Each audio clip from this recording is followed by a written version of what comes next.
وزیر اعظم شہباز شریف نے digital foreign direct investment conference سے خطاب میں کہا کہ آئی ٹی کے شعبے میں $70 کروڑ کی سرمایہ کاری نوجوانوں کی صلاحیتوں کو اجاگر کرے گی۔ انہوں نے بیرونی سرمایہ کاروں کو مکمل سہولیات کی یقین دہانی کراتے ہوئے بتایا کہ مصنوعی ذہانت اور آئی ٹی میں تربیت کے بڑے منصوبے پر کام جاری ہے۔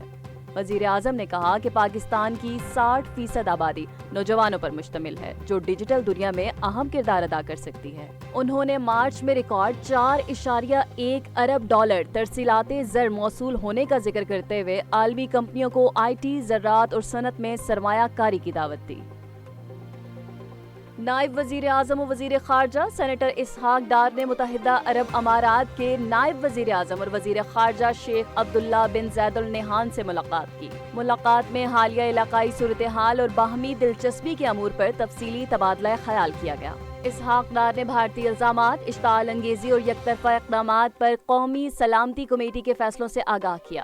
شیخ عبداللہ نے بات چیت، تحمل اور پرامن حل کی اہمیت پر زور دیا۔ دونوں رہنماؤں نے قریبی رابطے جاری رکھنے اور دو طرفہ تعاون کو مزید بڑھانے پر اتفاق کیا۔ مشترکہ ترقی، امن اور استحکام کے لیے مل کر کام کرنے کے عزم کا اعادہ بھی کیا۔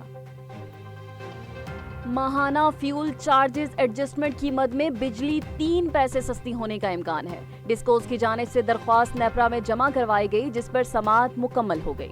سی پی بی اے کے مطابق منفی ایڈجسٹمنٹ کے باعث صارفین کو $25 کروڑ کا ریلیف ملے گا۔ مارچ میں بجلی کی پیداوار 8.4 ارب یونٹس رہی جبکہ لاگت $9.22 فی یونٹ تھی جو ریفرنس لاگت سے معمولی کم ہے۔ نیپرا کا کہنا ہے کہ تفصیلی فیصلہ ڈیٹا کی جانچ پڑتال کے بعد جاری کیا جائے گا۔ کمی کا اطلاق ڈسکوز صارفین پر ہوگا، تاہم لائف لائن، پروٹیکٹڈ، پری پیڈ اور الیکٹرک وہیکل چارجنگ سٹیشنز کے صارفین مستثنیٰ ہوں گے۔ ایل او سی پر بھارتی جارحیت کی ایک اور کوشش ناکام، پاک فوج نے مناور سیکٹر میں بھارتی جاسوس کوارڈ کاپٹر مار گرایا۔ سیکیورٹی ذرائع کے مطابق بھارتی کوارڈ کاپٹر نے بھمبر کے علاقے مناور سیکٹر میں پاکستانی فضائی حدود کے خلاف ورزی کی۔ کوارڈ کاپٹر کے ذریعے جاسوسی کی کوشش کی جا رہی تھی۔ پاک فوج نے فوری رد عمل دیتے ہوئے دشمن کے کوارڈ کاپٹر کو نشانہ بنا کر تباہ کر دیا۔ سیکیورٹی ذرائع کا کہنا ہے کہ پاک فوج دشمن کے کسی بھی مذموم ارادے کو ناکام بنانے کی بھرپور صلاحیت رکھتی ہے۔ پاک فوج ہر جارحیت کا مؤثر اور بھرپور جواب دینے کے لیے مکمل طور پر الرٹ ہے۔ واقعہ لائن آف کنٹرول کے حساس ترین علاقے میں پیش آیا۔ اقوام متحدہ میں پاکستان نے عالمی برادری اور UN سے مطالبہ کیا ہے کہ بھارت کے زیر قبضہ جموں کشمیر میں جاری ریاستی دہشت گردی اور مجرمانہ جبر کو روکا جائے۔ پاکستانی مندوب جواد اجمل نے کہا کہ بھارتی ریاستی مشینری کے تحت کشمیری عوام پر ڈھائے جانے والے مظالم انسانیت کے خلاف جرائم ہیں اور عالمی برادری کو ان کا محاسبہ کرنا چاہیے۔